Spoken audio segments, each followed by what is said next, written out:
Oho, Жалал-Абад шаарынын Жалал-Абад деген жазуусу да. Айын ошончо адам.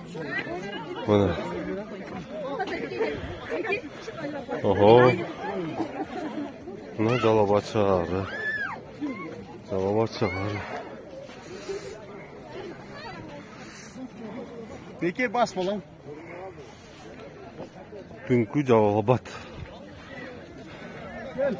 Мой Жалал-Абад жазуусу. О, желеңиз. Азырынча эски варианты. Бирок жакында жаңысы туруп калат окшойт.